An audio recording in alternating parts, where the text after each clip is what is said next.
안녕하세요. 오늘 2020년 3월 4일입니다. 오늘도 코로나가 날쳐서 수강생이 없이 카메라 앞에서 강의를 하다 보니까 너무 어색하고 좀 이상해서 제가 강의를 좀 할 말을 다 못하고 건너뛰는 수도 있고 그런 모양 같아요. 먼저 시간에 강의한 110페이지입니다. 110페이지를 보시면은 이 먼저 번에도 제가 했는데 여기 보면 농지 전형을 허가를 받거나 농지 전형 신고를 한 자가 그 농지를 소유하는 경우, 즉 다시 말하면 농지 취득 자격증명서를 발급 받을 수 있는 경우가 또는 발급받지 않아도 되는 경우가 농지 전형 허가를 받거나 신고를 한 자가 있고 농지 전형 협의를 마친 농지라고 있습니다. 사실 같은 얘기거든요. 그런데 제가 두 개를 따로 따라서 이렇게 놓은 것은 이유가 있습니다. 뭐냐면은 농지 전형 허가를 받는데 내가 신청해서 받을 수가 있는 것도 있지만은 내가 신청하지 않아도 이미 지방자치단체가 농지를 전용하게끔 되어 있는 땅이 있다는 얘기입니다. 지목이 전이라고 하더라도. 이런 경우에는 농지 취득 자격증명서가 없이 이 지목이 전답 과수원이라도 취득할 수가 있습니다. 그러면 이 땅이 뭐냐? 우리가 보면 크게 우리 땅은 도시지역과 비도시지역으로 나뉘어서 도시지역은 개발을 하자는 얘기고 비도시지역은 개발을 유보하자, 필요에 따라서 천천히 개발하자 이런 뜻인데, 도시지역은 개발을 하자는 얘기인데 이 도시지역에서 주거지역, 상업지역, 공업지역, 녹지지역, 다시 말하면 용도에 따라서 개발을 해나가자 이런 얘기거든요. 그러면 땅 주인이 농지 전용 허가를 받지 않았어도 주거지역, 상업지역, 공업지역은 국가나 지방자치단체에서 이미 전답 과수원, 농지로 쓰질 않고 전용을 하겠다는 뜻입니다. 따라서 지목이 전답 과수원이라고 하더라도 주거지역, 상업지역, 공업지역에 있는 농지라면은 농지 취득 자격증명서를 발급받지 아니하고 취득할 수 있다는 겁니다. 다만 도시지역이라고 하더라도 녹지지역인 경우에는 농사를 지어야 되기 때문에 또 그린존으로 그대로 둬야 되기 때문에 도시지역이라고 하더라도 농지 취득 자격증명서를 발급받아야 됩니다. 녹지지역인 경우에. 그러나 도시지역에서 다시 말씀드리자면은 주거지역, 상업지역, 공업지역인 경우에는 농지 취득 자격증명서 없이도 농지 취득이 가능하다. 이 얘기를 먼저 번 시간에 잊고 안 했기 때문에 지금 이 강의 시작하기 전에 지금 미리 하는 겁니다. 자, 그러면 이제 다음 강의가 182페이지입니다. 합법 건물이 있는 농지는 농지가 아니다. 이 얘기인데, 자, 보시겠습니다. 189페이지 보시면은 경기도 이천시 부활면 부바로 고백리 해갖고 지목이 전인데 건물 매각 제외 토지 지분 매각 이렇게 해서 2억 7천에 시작한 것이 6,600만 원까지 떨어지다 보니까 근 2억 가까이 가격이 떨어진 겁니다. 여기를 현장을 보시게끔 되면은 집이 이렇게 4채가 있습니다.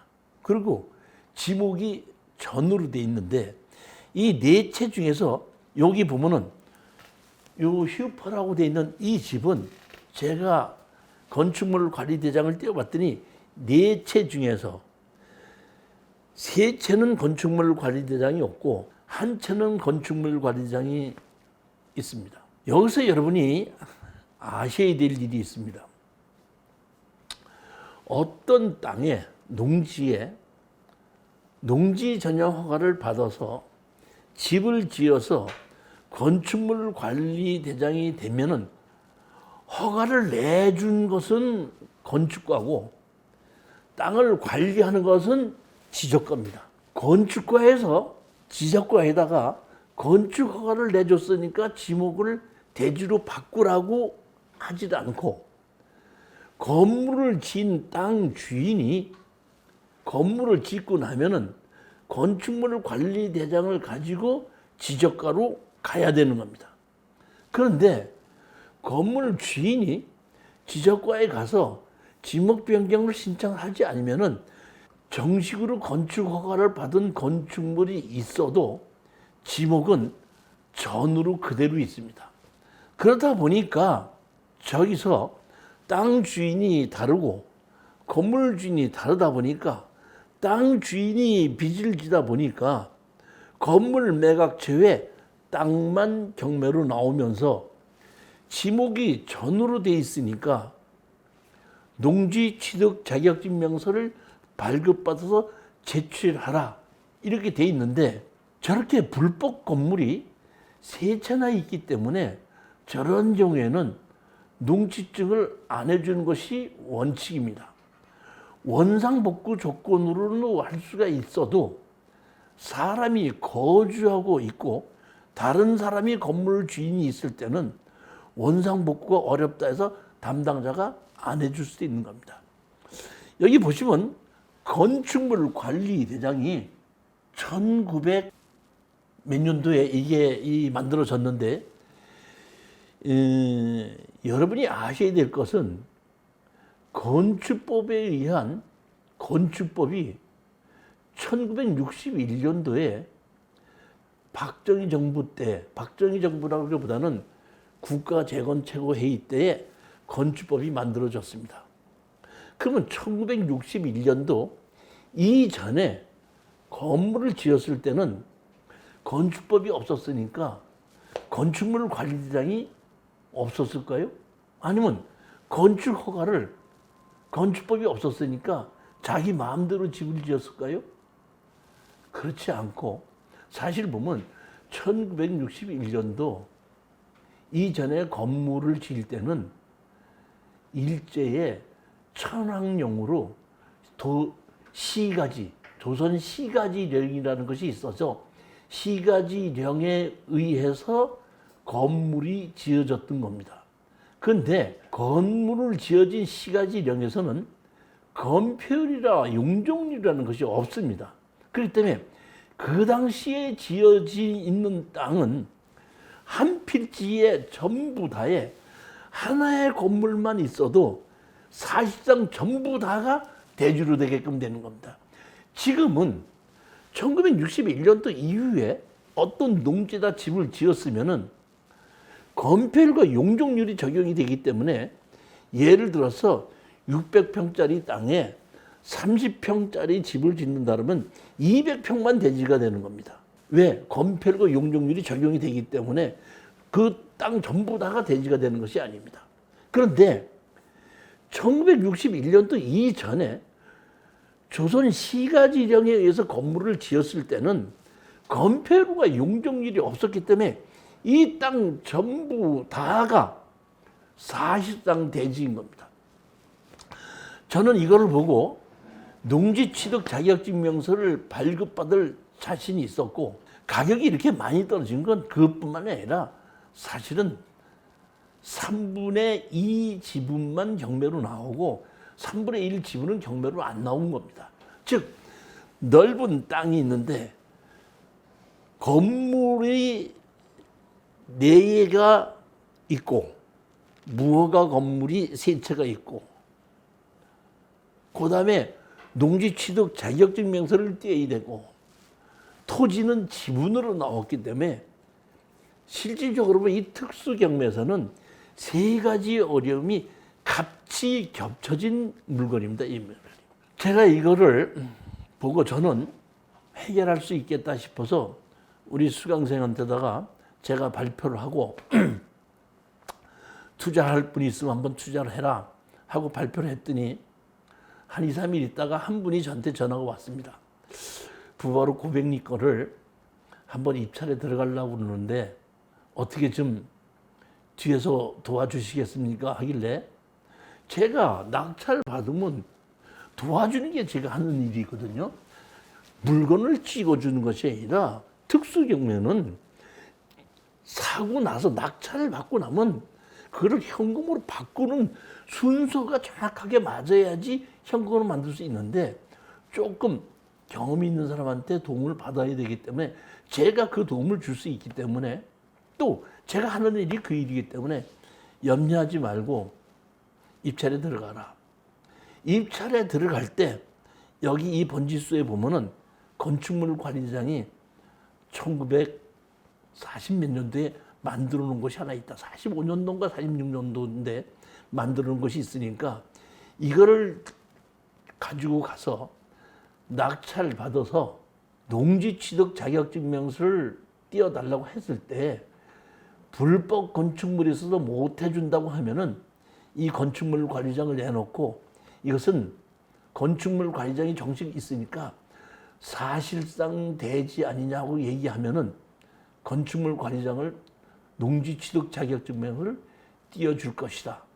일단 그렇게 해서 띄워주고 나면은 1차 관문은 통과하는 거니까 그러고 난 다음에 낙찰을 받고 나서 농지증까지 제출하고 나면은 그 다음에 저한테 오십시오 했더니 제가 얘기한 대로 건축물 관리장을 보여주니까 농지증을 발급받은 겁니다. 자, 191페이지 보시겠습니다. 191페이지 보시면 부발업 농지 취득 자격증명 발급 신청 반려 통보 기하께서 농업 경영 목적으로 제출하신 부발업 고백리 3-24번지 지목전 1162.38제곱미터에 대한 농지 취득 자격증명 신청서를 농지법 제8조 및 동법 시행령 시행규칙 제7조에 의거 재반 요건을 확인 심사한 결과 신청지는 사실상 대지로 되어 있어 농지법 제2조 1호 규정에 의한 농지에 해당하지 아니하므로 농지 취득 자격증명서를 반려합니다. 농지법 제2조 제1호 농지라 함은 전답 또는 과수원 기타 법적 지목 여하에 불구하고 실제의 토지 현상이 농작물이 경작 또는 다년생 식물 재배지로 이용하는 토지임 이렇게 돼 있지 않습니까? 보면은 지목이 전답 과수원이라고 하더라도 정식으로 건축 허가를 받았을 때는 사실상 대지인 겁니다. 근데 여기서 또 다시 한번 말씀드리면 여기는 불법 건축물이 3개가 있고 정식 건물은 하나밖에 없으면서 정식 건물은 겨우 12평밖에 안 되는데 대지 면적은 지금 300평이 넘는다는 거거든요. 그러면 건폐율과 용적률에 맞지 않는데 이것은 건폐율과 건축법에서 건폐율과 용적률이 만들어진 것은 1961년도에 만들어졌기 때문에 그때부터는 이러한 농지에 건물이 지었을 때 건폐율과 용적률이 적용되는 땅 이외에는 나머지는 그대로 농지로 보지만은 이러한 건폐율과 용적률이 적용되기 전에 어느 한 필지에 건물을 지었을 때는 그 땅 전체가 사실상 대지로 돼서 농지법상 농지에 해당하지 아니한다 이런 얘기입니다. 조금 있다 보면은 다른 필지에 보면 이 1961년도 이후에 건물을 지었을 때는 200평만 대지로 사실상 대지고 나머지는 그대로 농지였을 때는 그 다른 농지의 것은 농지 취득 자격증명서를 발급받아야 되고 사실상 대지인 건 농지 취득 자격증명서를 발급받지 않아도 되는데 61년도 이전에 받은 것은 그런 것이 하나만 있어도 다 된다 이런 얘기입니다. 이 충분히 좀 여러분들께서 이해를 하셔야 됩니다. 그렇게 해서 농지 취득 자격증명서를 발급받아서 이제 잔금을 낸 거죠. 그러면 낙찰을 받았으면 팔아야 될 거 아닙니까? 자, 제가 이 수강생한테 이것을 팔려고 하는 방법은 현재 192페이지 보시면은 제가 잔금을 내자마자 바로 토목설계 사무실에 가서 현황 측량 신청을 했습니다.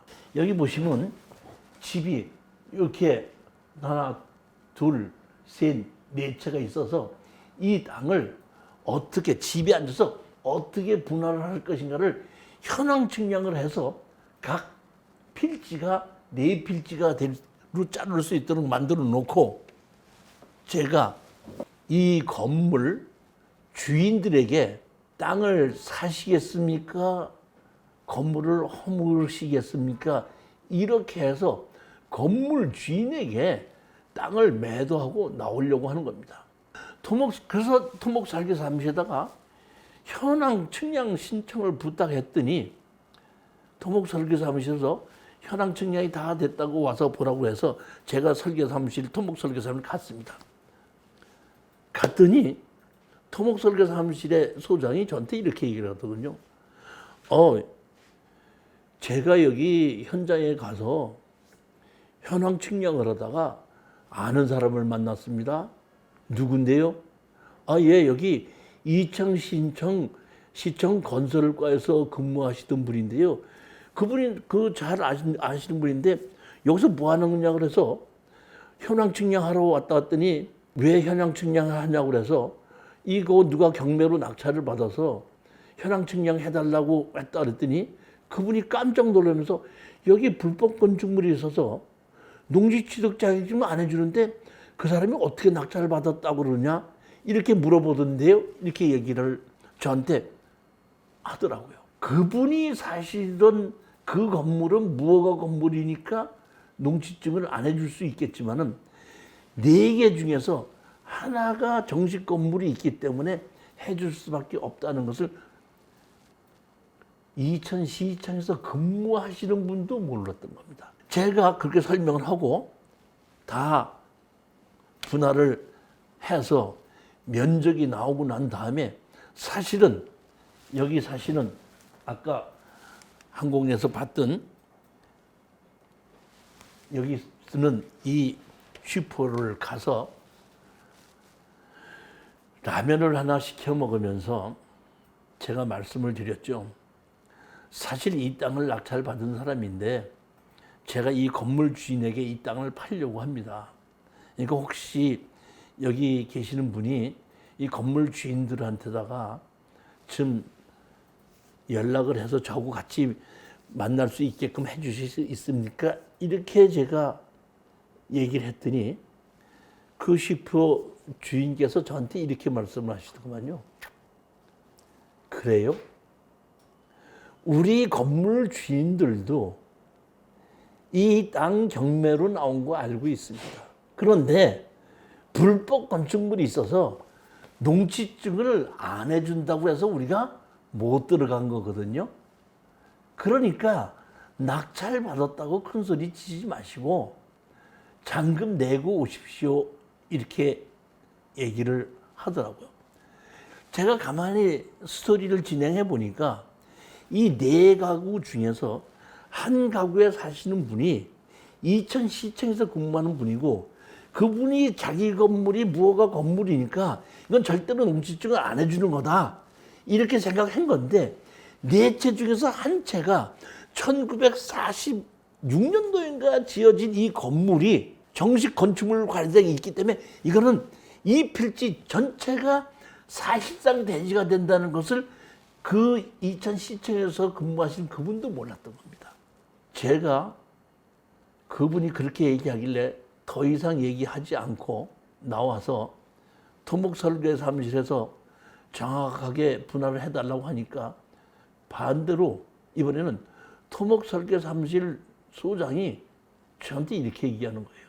이 땅을 팔겠다고 하면은 자기가 그 시청에서 근무하신 그분이 자기가 중개를 서겠다고 하면서 좀 가격을 얼마나 받았으면 좋겠느냐 이러는 겁니다. 사실은 제가 아까도 말씀드린 이 땅을 전부 다를 낙찰받은 게 아니라 3분의 2만 받았지 않습니까? 그럼 분할을 하기 위해서는 나머지하고 같이 협조가 돼야 되기 때문에 제가 이 수연수표 주인한테서 그런 얘기 들었을 때에 알았습니다. 그렇게 얘기하고 이 땅 나머지 주인이 또 있는데 그분은 어디 사십니까? 했더니 그 근처 어디에 살고 있다고 얘기해줘서 사실 그 땅 주인한테를 만나러 갔었습니다. 갔더니 아들이 나와서 아버지 나가고 안 계십니다. 아버지 회사 전화번호, 핸드폰 전화번호 가르쳐 드릴게 해서 전화번호를 가르쳐 줘서 제가 전화를 했더니 이천 시내로 오라고 그러더라고요. 자기 사무실로. 그 땅 낙찰 받은 사람이라고 얘기했더니 오라 그래서 갔더니 마침 그분이 이천 그 시내에서 공인중개사를 하시는 분이더라고요. 그래서 제가 들어가서 이거를 명함을 주고 이걸 낙찰 받았습니다 했더니 그 중개사분이 하시는 말씀이 이게 2억 7천짜리가 6억 6천까지 떨어질 동안 얼마나 많은 사람들이 와서 물어보고 했겠습니까? 저한테 이렇게 얘기를 해요. 변호사 사무실에서도 오고 법무사도 오고 수많은 사람들이 저한테 와서 물어보고 갔는데 낙찰을 아무도 안 받았는데 이 교수님이 받으셨군요. 그럼 이거 교수님 받으셔서 어떻게 하려고요? 제가 얘기했죠. 가분할한 것처럼 보여주면서 이렇게 해서 땅 주인한테 팔으려고 한다 했더니 그럼 땅 주인이 안 산다면 어떻게 하시겠습니까? 안 산다면 건물 철거하라고 해야죠 했더니 아이고 저는 그거 못합니다. 이거 아버지 때부터 그 상속을 받아서 제가 관리하고 있는데 지금 건물 주인한테다가 제가 1년에 몇십만 원씩 받고 있습니다. 저는 못합니다. 그래서 제가 말씀드렸죠. 그러면 당신은 내가 하자는 대로 뒤에서 가만히 있어라. 내가 앞장을 하겠다. 그랬더니 그 공인중개사 그러면 앞장서서 하시면 제가 도장은 다 찍고 동참하겠습니다. 제가 물어봤죠. 그러면은 이 땅이 얼마나 갑니까? 했더니 호가는 60만 원 갑니다. 호가는 60만 원 가는데 50만 원에서 55만 원 정도의 거래가 되면 맞으니까 저는 제 지분은 50만 원 정도면 팔겠습니다 하더라고요. 사실 우리는 이거 18만 원씩에 지금 낙찰을 받은 거거든요. 그러니까 우리는 30만 원에만 팔아도 충분한 마진이 나오는 건데 그분은 50만 원 주고 팔겠다고 그러길래 그럼 그러십니다 해가지고 이것이 같이 진행이 된 겁니다. 자, 이렇게 진행을 해서 면적이 나오고 그 이천시청에 있던 사람이 얼마면 팔겠느냐? 제가 40만 원 정도면 팔겠습니다 했더니 시가가 한 5, 60만 원 가는데 40만 원만 준다면 팔겠습니다 했더니 그 정도면은 얼마든지 자기가 얘기해서 팔아줄 수 있습니다. 그래서 자기가 다 얘기를 할 테니까 같이 계약을 하십시다. 조금 있다 그럽시다 하고 헤어졌는데 며칠 있다가 연락이 왔습니다. 그 토목설계 사무실에서 그 중개를 쓰신 분이 얘기하는데 조금 깎아주면 안 되겠냐 이렇게 얘기를 하길래 그럼 35만 원 정도에 해주겠다 했더니 알았습니다 했더니 35만 원이면 단박 계약하자. 그럽시다. 그러면 이제 계약을 하려면 분할을 해야 되거든요. 그래서 제가 토목설계 사무실에다가 그러면 이대로 어떤다? 계약을 쓰고 하게 분할해달라 했더니 알았습니다. 하더니 토목설계 사무실에서 한 4일, 5일 있다가 저한테 연락이 왔습니다. 교수님, 저 이거 분할 못하겠습니다. 왜요? 제가 이렇게 분할하려고 개발행 허가를 통해서 다 집어넣었더니 지목이 전이라고 해서 농지과에서 농지에 불법 건축물이 있는 것은 분할을 못한다고 해서 안 된다고 브레이크가 걸렸습니다. 저 이거 분할 못합니다. 그 얘기를 듣고 제가 그래요? 그러면 저하고 한번 같이 들어가 보십시다. 해갖고 제가 날짜를 시간을 약속을 하고 그 토목설계사무실 소장하고 저하고 이천시청 농지과에 갔습니다. 그래서 제가 갔는데 저기 토목설계사무실에 있는 사람들은 거기서 인허가로 밥을 먹고 사는 사람이기 때문에 담당자가 안 해준다 그러면 그냥 안 하고 말지 해줘야 되지 않냐고 싸우는 사람 없습니다. 그러면 담당자한테 밉보이게끔 되면 사사건건이 얼마나 힘들겠습니까? 그러니까 나하고 같이 들어가도 나한테 한 대여섯 발자국 뒤돌아와 갖고 저기 있는 담당자고 저 사람입니다 그러더라고요. 자기는 저 뒤에 있고. 그 제가 갔죠. 왜 이거를 농지과에서 브레이크를 걸으셨습니까? 하고 물어봤더니 그 담당하시는 분이 당연하지요. 지목이 전인데 불법 건축물이 여기 이렇게 3개나 있지 않습니까? 이 불법 건축물이 있는 거 농지법에 의해서 분할 못 해주는 겁니다. 당연하죠. 이거 분할하려면 전부 다 건물을 철거하고 원상복구 해갖고 오셔야지 되는 겁니다. 당연히 안 되죠. 그러더라고요. 그래서 제가 그렇습니까? 하고 제가 농지취득 자격증명서 발급받은 거 있죠. 그거 내가 보여줬습니다. 당신네 이천시청에서 농지취득 자격증명서를 해줄 때 농지법상 농지가 아니라고 하면서 해줬지 않느냐. 그런데 지금 왜 농지법을 적용해서 농지에 불법 건축물이 있다고 해서 안 해주는 것이냐. 제가 그 농지과 과장한테 그렇게 따졌죠. 그랬더니 농지과 과장이 아무 말도 못하고 가만히 있더니 그렇게 잘하시는 분이 왜 여기 오셨습니까? 하길래 아니 당신이 안 해준다고 브레이크를 걸었기 때문에 온 거 아니냐.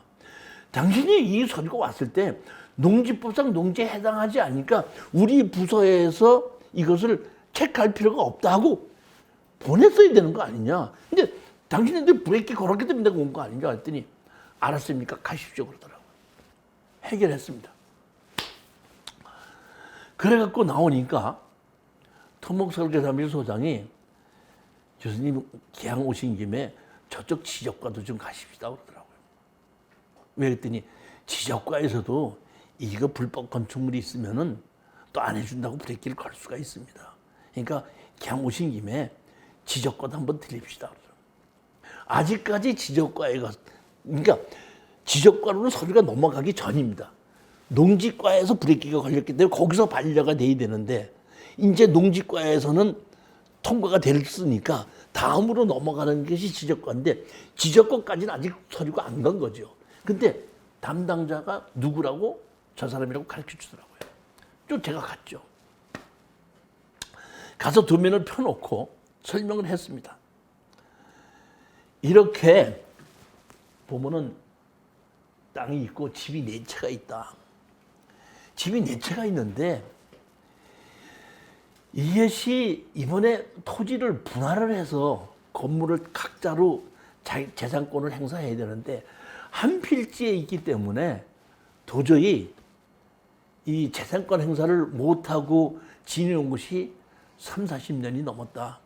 그래서 이번에 이거를 분할을 하려고 하는데 무슨 문제가 있습니까? 하고 제가 지적과에도 물어봤습니다. 그러면서 하나의 건축물 관리장은 있다. 여기 있는 건물, 이 건물 하나는 건축물 관리장이 있다. 이렇게 얘기했더니 그 지적과 담당자가 저한테 이렇게 얘기를 하시더만요. 제가 봐도 이것은 분할하는 것이 맞습니다. 근데 법이 불법 건축물이 있으면 안 해주는 걸로 돼 있기 때문에 제가 마음대로 해드릴 수는 없습니다. 그렇지만 제가 판단하기에는 이것을 분할할 수 있는 방법은 있겠습니다. 하나의 건축물 관리장이 있는데 그 건축물 관리장이 요 가운데 있는 것 같으니까 이 나머지 필지는 개발행 허가에 집어넣지 마시고 건축물 관리대장이 있는 가운데 필지만 잘라달라고 신청해서 자르면은 나머지는 저절로 자르는 거 아닙니까? 그러니까 이 필지를 전부 다 넣지 말고 가운데 건축물 관리장이 있는 요 한 개만을 가지고 첨부해서 분할해달라고 신청하시면 건축물 관리장이 있는 걸 가지고 서류를 만들어 신청하시면 되면은 저희 지적과에서도 아무 문제 없이 법규에 문제가 없으니까 처리해드리겠습니다. 이것은 이 담당 공무원이 불법을 하자는 것이 아니라 담당 공무원이 봐도 이렇게 여러 가지 건물이 있고 불법으로 지어진 것도 있는데 이것을 그대로 두는 것보다는 잘라서 각자가 따로 하는 것이 맞겠다고 생각하다 보니까 그러니까 도움을 준 그런 사례죠. 근데 제가 제 뒤에 듣고 있던 토목 설계사무소 소장 보고 들으셨죠? 그랬더니 예, 이렇게 해서 가지고 나와서 이거를 분할을 해서 팔고 끝나게끔 된 겁니다. 사실은 결국 이거는 시가가 한 50만 원 정도 이상 가는 건데 저희들이 우리는 7, 8만 원꼴에 샀으니까 35만 원만 주고 팔아도 우리는 거의 50% 이상, 100% 이상 더블로 남는 거기 때문에 저희가 욕심을 내지 않고 그 사람들에게 35만 원씩에 주겠다고 했더니 두 마디도 하지 않고 거기에 건물 주인들이 감사합니다. 그렇게 해주신다면 너무너무 감사합니다. 해가지고 정리하고 끝났던 사건입니다. 제가 이제 이 특수 경매에서 제가 주장하는 것은 뭐냐면 사면은 팔아야 되는데 시가에 팔 생각하지 말고 내 마진만 남으면 빨리 팔고 나오자 하는 그런 생각입니다. 제 생각이 맞다는 것이 아니고 여기 다른 이 강의를 들으시는 분은 각자 나름대로 자기는 얼마에 팔아야 되겠다 이런 생각을 갖고 있겠지만은 저는 내가 산 부동산이 주변 가격에 맞춰서 파는 것이 아니라 일정한 내 마진만 있다면은 시가보다 싸더라도 빨리 팔고 빠져나온다는 것이 제 방침입니다. 제 방침이 맞다는 것이 아니라 저는 그렇게 한다는 얘기입니다. 여러분들은 여러분 방법대로 또 판단하고 하시는 것이 맞겠죠.